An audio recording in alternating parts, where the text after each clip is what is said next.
Surname खत्म करो, जातिवाद खत्म करो, सब चीज इक्वल करो, हमें कोई दिक्कत नहीं है। एग्जैक्टली सब कुछ इक्वल करो, सबका सेम नेम रहे, सेम सरनेम रहे, सेम कास्ट रहे, सेम धर्म रहे, सब कुछ खत्म कर दो, सब कुछ इक्वल हो जाए, वही हम चाह रहे हैं। गांव के 4-5 किलोमीटर के रेंज में कोई एक डॉक्टर नहीं है। मेरे पूरे रिलेशन में एक डॉक्टर है, मैं एक सिंगल हूँ। जातिवाद जैसे हम मान सकते हैं एक तरह से बीमारी है, तो उसका इलाज हमारा आरक्षण है। अगर बीमारी ही नहीं रहेगी तो इलाज का क्या करेंगे? हटा दीजिए आप।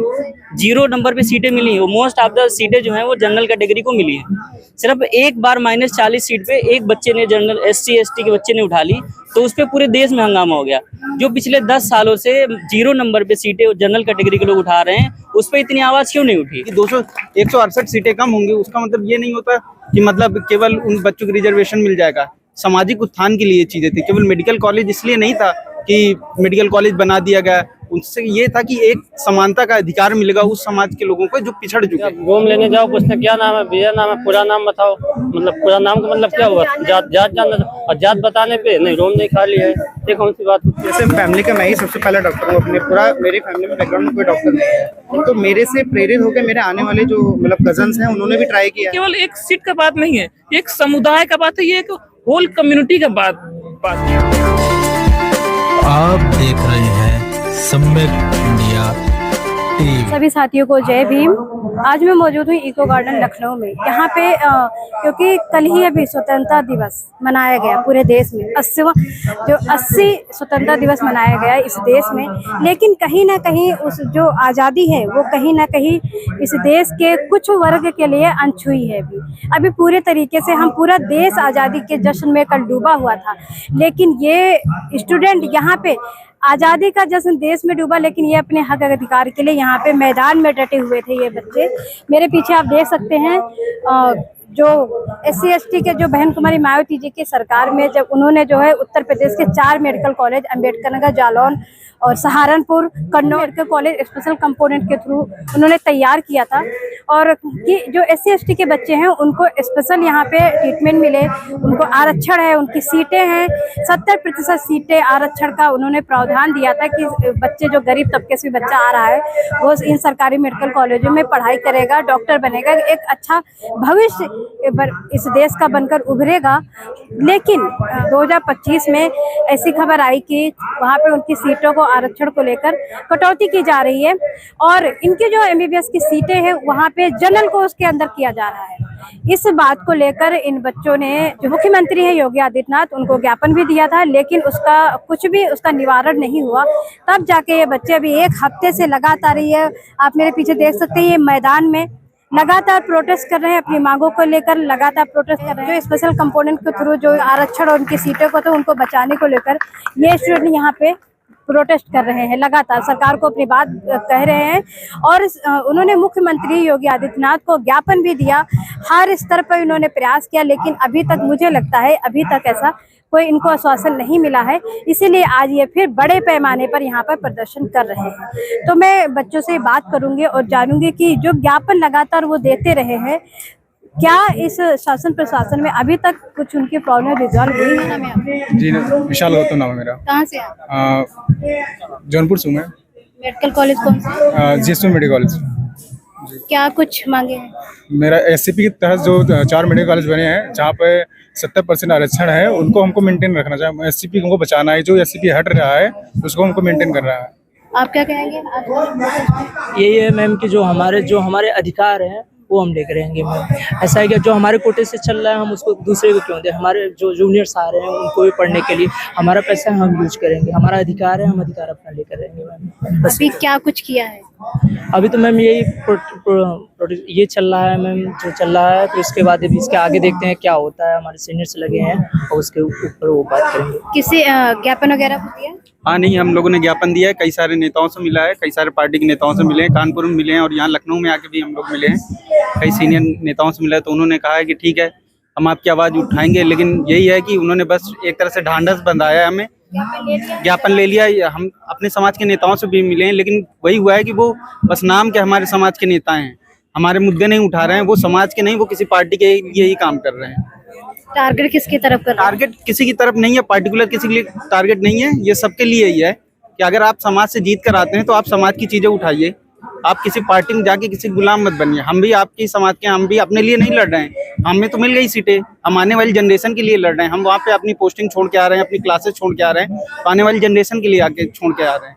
तो हमें इससे हमें नहीं फायदा, लेकिन हमारे जो आगे पीढ़ी आएगी 168 सीटें कम होंगी, उसका मतलब ये नहीं होता कि मतलब केवल उन बच्चों को रिजर्वेशन मिल जाएगा।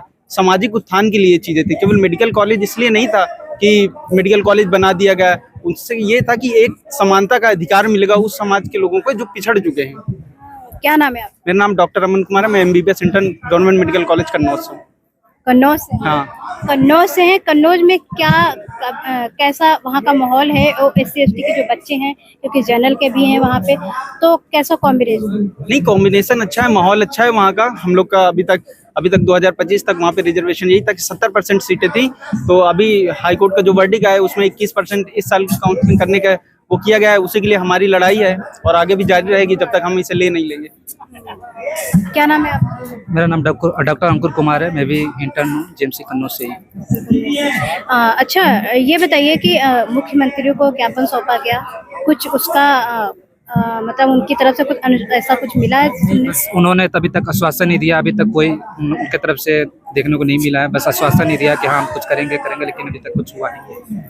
कब पता चला था कि आपके अधिकारों को छीना जा रहा है? जो पिछली बार वो साबरा अहमद ने केस किया था, तभी से उसकी वजह से हमारा ये हुआ है। तब आवाज उठाई थी? हाँ, तब आवाज़ उठाई थी, लेकिन अभी हम लोग के जोर शोर से आवाज़ ज़्यादा उठ रही है, क्योंकि तभी हमारे बच्चे थोड़े शांत पड़ गए थे। अभी लेकिन हमारे बच्चे सब एकत्रित हुए हैं इसी चीज़ के लिए। जब 2025 में ये पता चला कि आपकी सीटें, आपके आरक्षण पर हमला बोला जा रहा है, उन्हें खत्म किया जा रहा है, तब आपने ज्ञापन दिया था। किसको ज्ञापन दिया था? नहीं, जब 2025 में हमें पता चला था कि हमारी सीटें जो है कम की जा रही है, तो उस टाइम पे हम लोगों ने केस किए थे। ठीक है, सुप्रीम कोर्ट में 3 केस फाइल किए थे हम लोगों ने कि ये जो हमारा जो सीटें हैं वो 168 सीटें जो कम की जा रही हैं वो कम ना की जाएं, क्योंकि ये जो कॉलेज बने हैं ये सिर्फ SCP प्लान के तहत नहीं है। 168 सीटें कम करने का मतलब ये नहीं है कि आप 168 डॉक्टर जो है कम कर रहे हैं, आप 168 घरों को रोक रहे हैं आगे बढ़ने से, क्योंकि जो डॉक्टर बनेंगे वो अपने परिवार को भी आगे बढ़ाएंगे, अपने आसपास के जो एनवायरनमेंट है वो भी सही करेंगे। तो उसको रोकने के लिए कहीं ना कहीं ये हमारा ये सरकार का प्रयास है कि बच्चे जो आगे बढ़ रहे हैं, जो परिवार आगे बढ़ रहे हैं, ये बढ़े ना, ये वही पुराना जो 3000 साल पुराना जो चला आ रहा है वही चलता रहे। और हम इसीलिए लड़ते आ रहे हैं और हम लड़ते रहेंगे जब तक हमारा अधिकार नहीं मिल जाता है। और अगर जैसे मान ले आपकी मांगे जो हैं अगर वो पूरी नहीं होती हैं, तो क्या कुछ आगे प्लान है?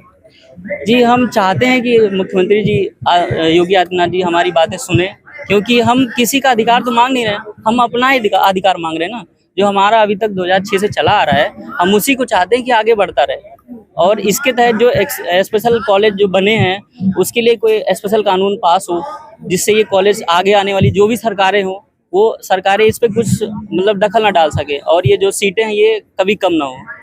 -40 का बहुत चर्चा में है कि जो SC/ST के बच्चे हैं इनको तो पढ़ने की जरूरत नहीं है, -40 में भी इनका एडमिशन हो जाता है, इनको तो हर चीज फ्री में मिल जाती है। नहीं, ऐसे आरोप लगाए जाते हैं। जी, आरोप लगाए जाते हैं। जो -40 की सीटें हैं वो प्राइवेट मेडिकल कॉलेज की हैं, वो गवर्नमेंट की नहीं है। हम आपको बताना चाहेंगे कि जो अभी आप नीति आयोग का डाटा उठा के देख लीजिए, उसमें से पिछले जो 10 सालों का आप डेटा उठाएंगे, उसमें से जो 0 नंबर पे सीटें मिली हैं वो मोस्ट ऑफ द सीटें जो हैं वो जनरल कैटेगरी को मिली हैं। सिर्फ एक बार -40 सीट पे एक बच्चे ने जनरल SC/ST के बच्चे ने उठा ली, तो उस पर पूरे देश में हंगामा हो गया। जो पिछले 10 सालों से 0 नंबर पे सीटें जनरल कैटेगरी के लोग उठा रहे हैं, उस पर इतनी आवाज़ क्यों नहीं उठी? क्योंकि हमारे समाज में इतनी जागरूकता है नहीं। उनके लोग सोशल मीडिया पे हैं, उनके लोग न्यूज़ चैनल्स पे हैं, उनके लोग आगे हैं, सुप्रीम कोर्ट में है, जहाँ भी है वो अपनी आवाज़ें आगे बढ़ा देते हैं। हमारे लोग इतने हैं नहीं, हम धीरे धीरे अपनी आवाज़ को बुलंद कर रहे हैं और आगे करते रहेंगे। क्या नाम है आपका? जी, मैं डॉक्टर आयुष भारती JMC कन्नौज से हूँ। कन्नौज से? जी, कन्नौज से है। कन्नौज में ये बताइए, कह रहे हैं कि भेदभाव चरम सीमा पर है, इससे कोई इसमें कोई वो नहीं है, किसी से छुपा नहीं है।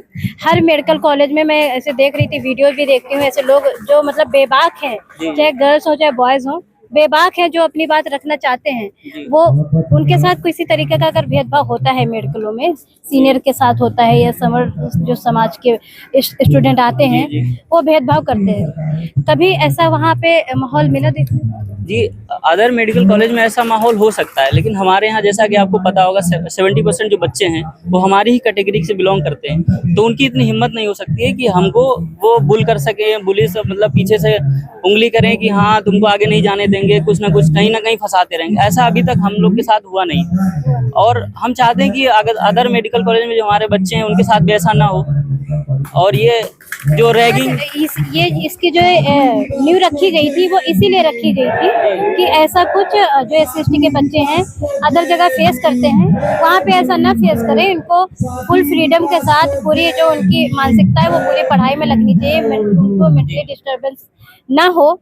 मुझे लग रहा है इसीलिए ये स्पेशल प्लान के थ्रू इसका स्थापना हुई थी इसका, लेकिन आज उस पर हमला हो रहा है। तो आप लोग जिस तरीके से आवाज़ उठा रहे हैं, और अच्छा सुप्रीम कोर्ट जो हाई कोर्ट में जब याचिका दायर की थी उसका अभी तक कुछ रिजॉल्व हुआ नहीं? उस पर सिर्फ सुनवाई चल रही है, अभी तक 2 सुनवाई हुई है, और जो हमारी 3 पिटीशन थी उसमें से 1 पिटीशन जो है वो आगे गई है, उसमें से 2 सुनवाई हुई है, सिर्फ आगे डेट मिलती जा रही है और उस पर अभी कोई सुनवाई नहीं हुई है। इसीलिए हम लोग धरने में बैठे हैं कि हमारी बात आगे तक जाए, सुप्रीम कोर्ट तक, हाई कोर्ट तक जानी। जी, हम चाहते हैं कि मुख्यमंत्री जी तक हमारी बात पहुंचे और योगी आदित्यनाथ जी हमारे लिए कुछ प्रावधान निकालें। ओके, शुक्रिया। हम और लोगों से बात करते हैं। क्या नाम है आपका? बोलिए, शर्माइए नहीं, बोलिए क्या नाम है? मेरा नाम गरिमा। क्या सोच के यहाँ पे आए हो प्रदर्शन? यही कि रिजर्वेशन नहीं हटना चाहिए और हमारा जो हक है शिक्षा का अधिकार सबको मिलना चाहिए। रिजर्वेशन SC/ST के लिए कितना जरूरी है? SC/ST के जो बच्चे हैं उनके लिए रिजर्वेशन कितना जरूरी है? रिजर्वेशन तो ये कि हमारा आधार है और उसको मिलना चाहिए, सबको बराबर मिलना चाहिए, जरूरी है। आप क्या सोच के यहाँ प्रदर्शन में शामिल हुए? हम जो हमारा जो कॉलेज था, मतलब 4 कॉलेज थे, सहारनपुर, अम्बेडकर नगर, कन्नौज और जालौन में, यहाँ पर स्पेशल कंपोनेंट प्लान के तहत यहाँ पर जो 70% SC/ST के लिए रिजर्व की सीटें, तो लेकिन सरकार मतलब अभी एक केस होने के कारण, सबरा अहमद के केस होने के कारण उसको मतलब अभी 2006 में जो आरक्षण के नए नियम आए थे उनके अनुसार जो रिजर्वेशन है 21% से ज़्यादा नहीं हो सकते। उसका हवाला देते हुए जो अब तक चलती आ रही थी मतलब प्लान के तहत वो हटा दी गई है। तो हमारा कहना है मतलब हमारा मतलब मांग ये है कि जो प्लान था उसको एक्ट में बदल करके जो SCP उसको कंटिन्यू किया जाए। क्या नाम है आपको? अनामिका। आप कहाँ से हो? अम्बेडकर नगर कॉलेज। आप क्या सोच के आए यहाँ? हम लोग तो यही सोच के आए कि SCP प्लान जो है उसको एक्ट में मतलब कन्वर्ट किया जाए।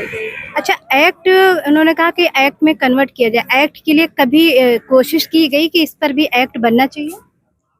मेरे नोन में मुझे अभी तक इतना आइडिया नहीं है कि मतलब एक्ट के पहले क्या था कि जो प्लान था हमारा इस पे मतलब कंटिन्यू केस पहले भी हुआ करते थे, लेकिन गवर्नमेंट जो है उसको प्लान के ही तहत मतलब कंटिन्यू रखी है। लेकिन अब की पता नहीं क्यों मतलब गवर्नमेंट ने सिंगल बेंच से ही ऑर्डर देके इसको मतलब अनकॉन्स्टिट्यूशनल बता दिया। इस कारण तो जी, तो संवैधानिक अधिकारों में नहीं आता है। जी। क्या नाम है आपका? मेरा नाम गौरव है। गौरव, कहाँ से है? अम्बेडकर नगर से। इंटर्न है? जी, शुक्रिया। हम और लोगों से बात करते हैं। क्या नाम है आपका? मेरा नाम आशीष कुमार है। प्रदर्शन में बैठे हैं यहाँ पे, आप कहाँ से? जी, मैं government medical college Ambedkar Nagar से हूँ, और यहाँ का मेरा मुद्दा यही है, हम सब लोग जो यहाँ बैठे हैं यही है कि 70% SC/ST की जो सीटें हैं उनको वैसा ही रखा जाए जो स्पेशल कंपोनेंट प्लान के तहत थी, और पहले से जो चला आ रहा है। न्यायपालिका ने इसमें हस्तक्षेप किया और उसको जो विशेष घटक के थ्रू बना था ये, उसमें भी बोल रहे हैं कि 21% ही अब SC/ST को दिया जाएगा, जो कि गलत है, क्योंकि फंड जो है वो हमारा SC/ST के थ्रू जा रहा है, तो हमें 70% का जो पहले से प्लान था वो क्यों नहीं, वो मिलना चाहिए हमें। और बाकी इसका यही है कि इसको प्लान को एक्ट में कन्वर्ट किया जाए ताकि आगे से इसमें हस्तक्षेप ना हो सके।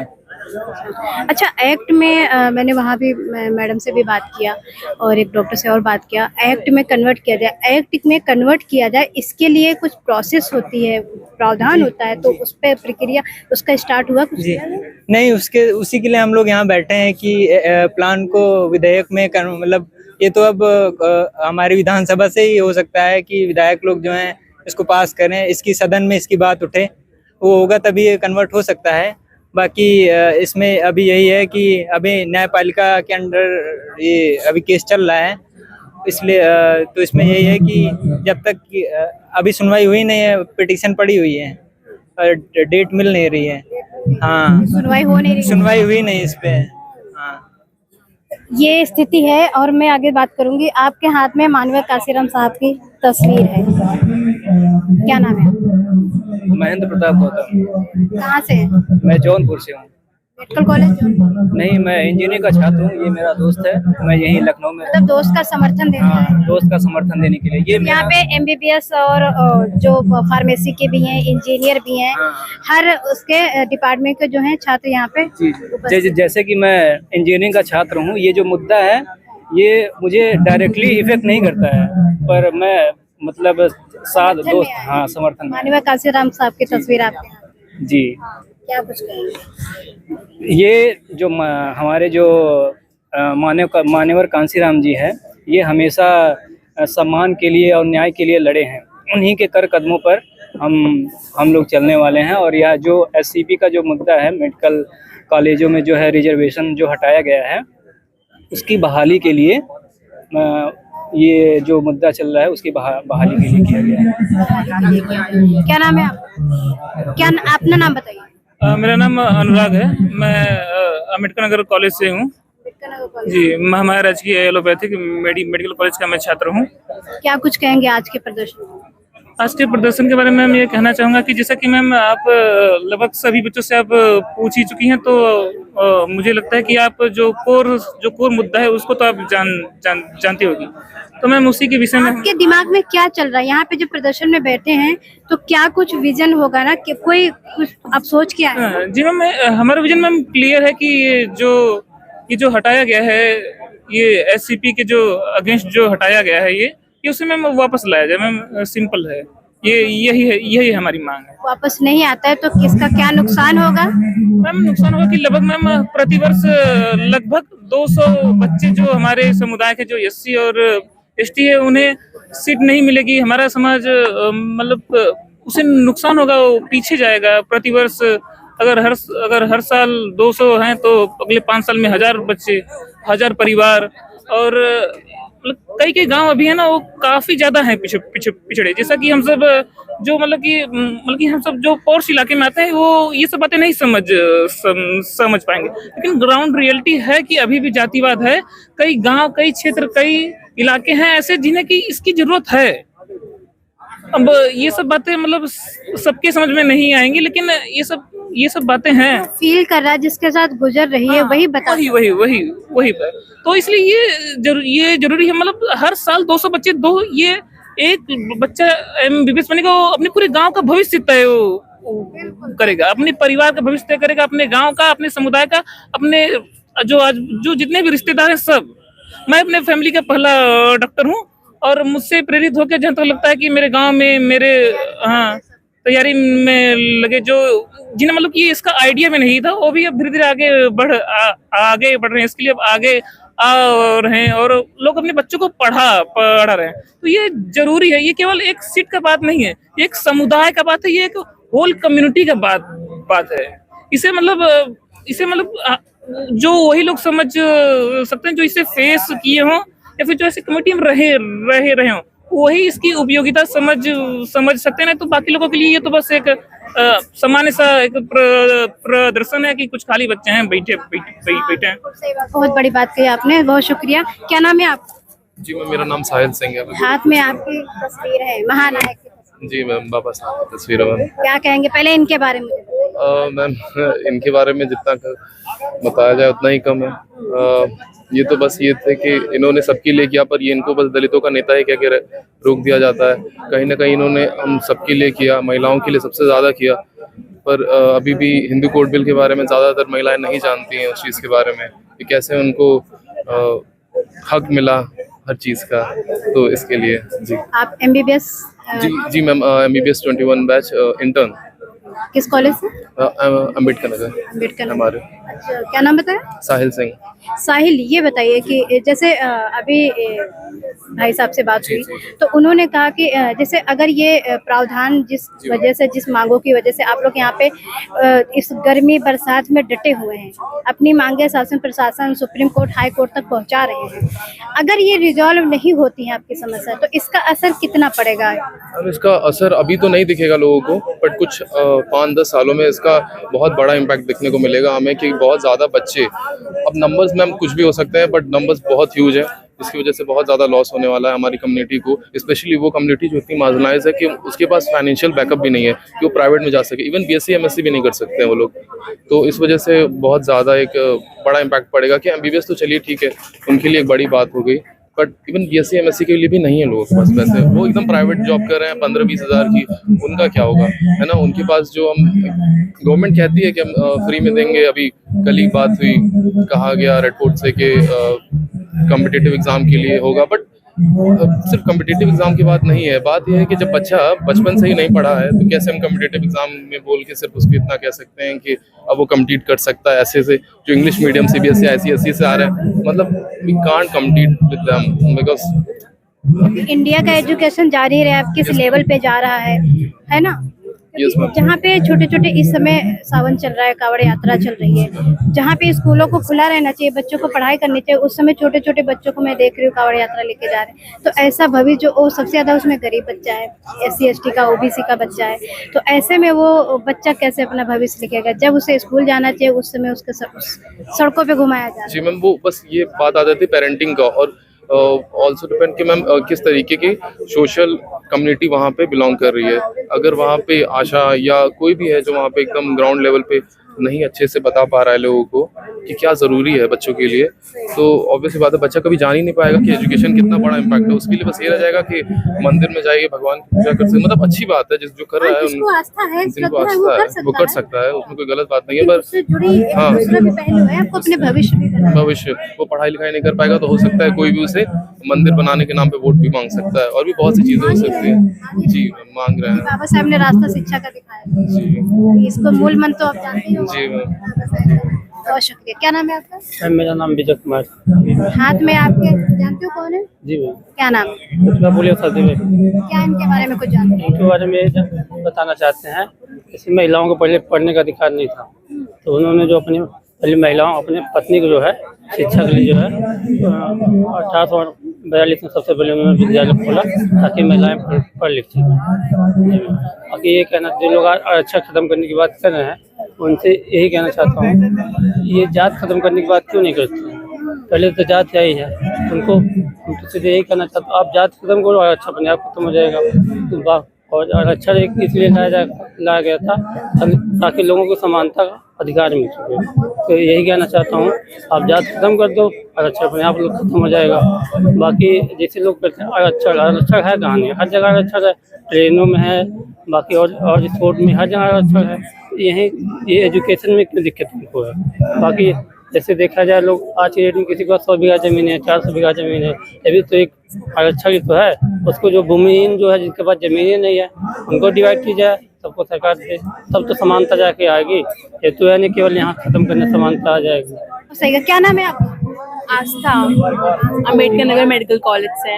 इंटर्न है? जी इंटर्न हूँ मैं। क्या कुछ कहेंगे आज का जो प्रदर्शन? देखिए, प्रोटेस्ट करना, हमें अपनी मांगे बताना बहुत ज़रूरी हो गया है, क्योंकि जो हमारे हक हैं, हमारे लिए 4 कॉलेज बनाए गए, उसमें हमें हक दिया गया कि हमारे जो साथ के लोग हैं, हमारे जो जात के लोग हैं, वो आगे बढ़े, उनको और मौका मिले।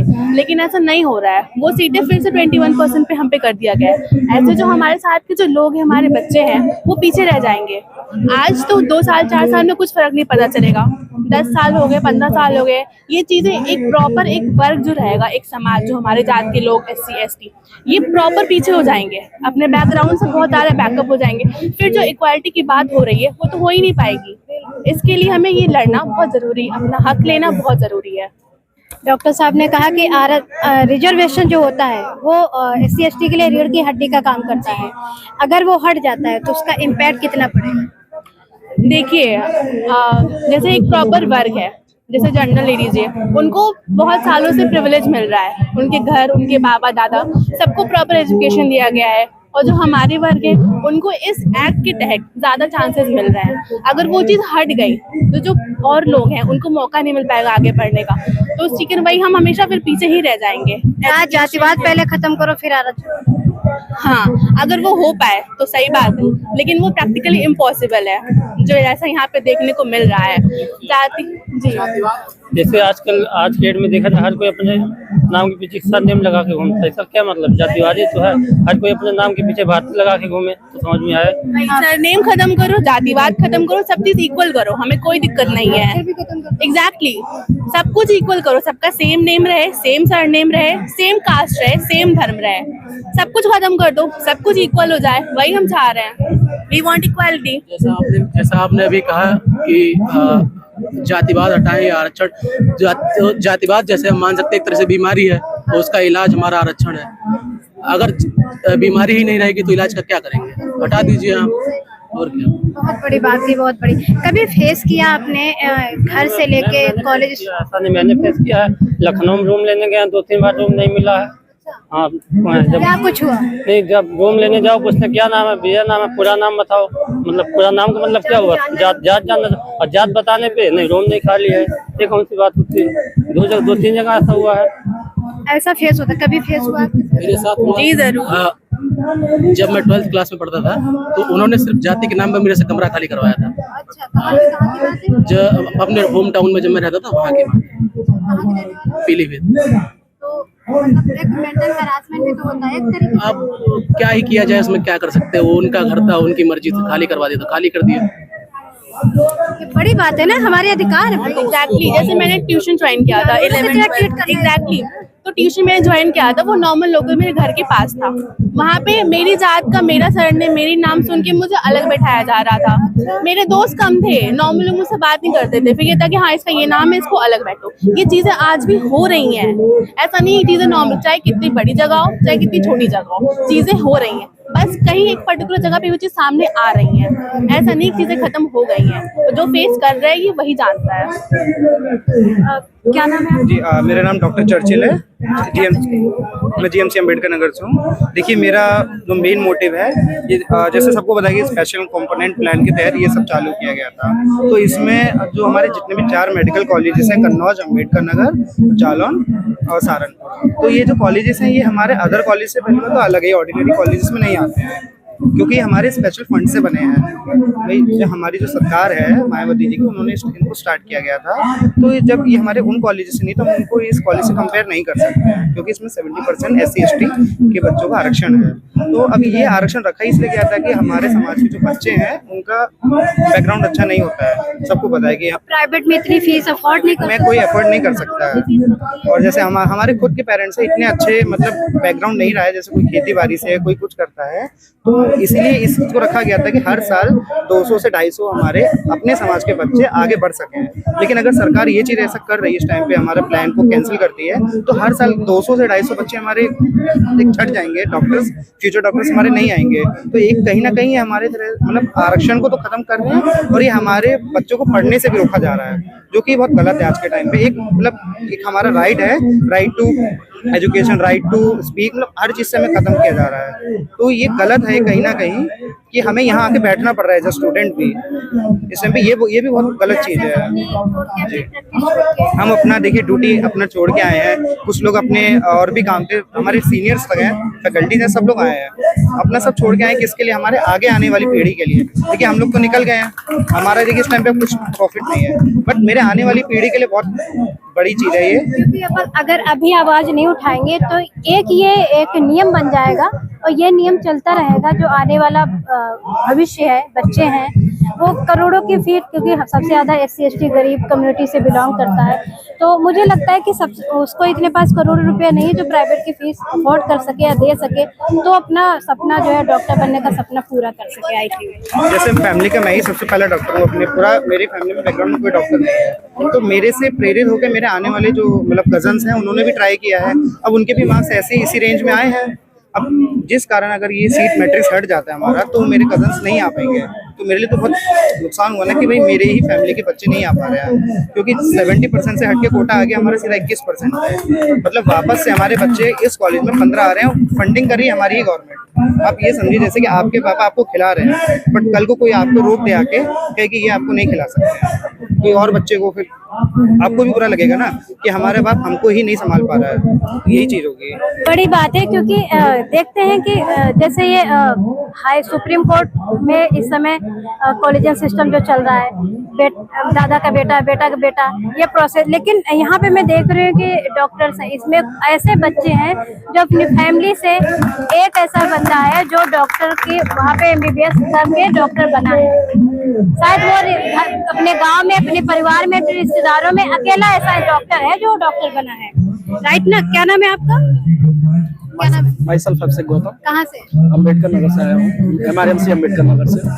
पहले तो मैं ये बताना चाहता हूँ कि ये एजुकेशन वार आज से नहीं स्टार्ट है, पहले भी एजुकेशन को ख़त्म किया गया। पहले एजुकेशन मिला कहाँ था हमारे महिलाओं को, जो दलित हैं, पिछड़े हैं, वंचित लोग हैं, उनको रिजर्वेशन या कोई एजुकेशन सिस्टम नहीं था उनके लिए। फिर उसको एक दीपक दिखाने का काम हमारी माता सावित्रीबाई फुले ने की थी 1 जनवरी 1848 में।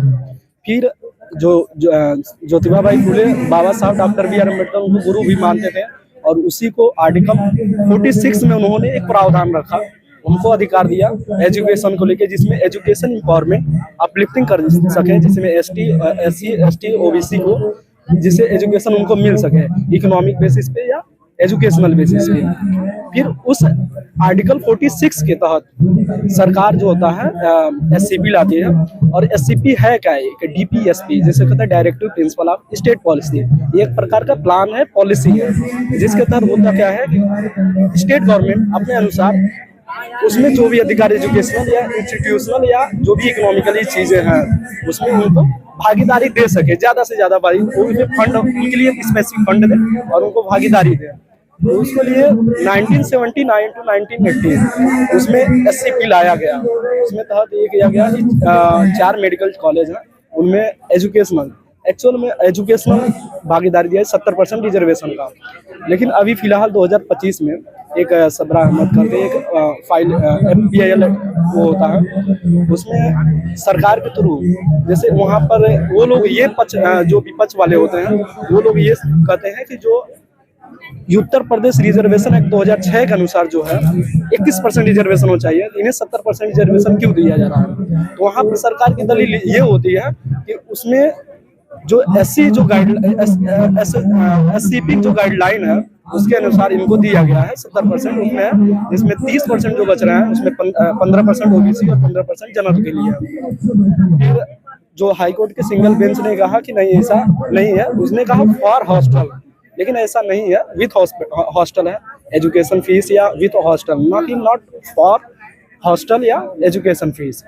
तो हमारी यही डिमांड है कि जो हम यहाँ पर आए इकट्ठा हुए हैं SCP को लेकर, इसको एक प्लान न करके इसको एक्ट में गवर्नमेंट इसको इम्प्लीमेंट करे, ताकि कोई भी दोबारा ऐसा स्टेप ना उठा पाए जिससे हमारे समाज को कोई हार्म हो। क्योंकि इसके थ्रू हमारे समाज से SC ST से लगभग 250 के आसपास सीटें जा रही है, SC के 200 सीटें जा रही हैं, और बहुत बड़ा ये हम आपके दर्शक को भी बताना चाहते हैं, अपने समाज के लोगों को बताना चाहते हैं कि आप लोग अगर जागरूक नहीं होंगे तो ये इम्पॉसिबल होगा किसी लड़ाई को लड़ना। तो हम सभी से निवेदन करते हैं कि सभी लोग एक साथ आइए, एक मंच पे आइए और अपनी भागीदारी दीजिए इस शिक्षा में। अच्छा, आरक्षण MBBS में कहाँ पे मिलता है?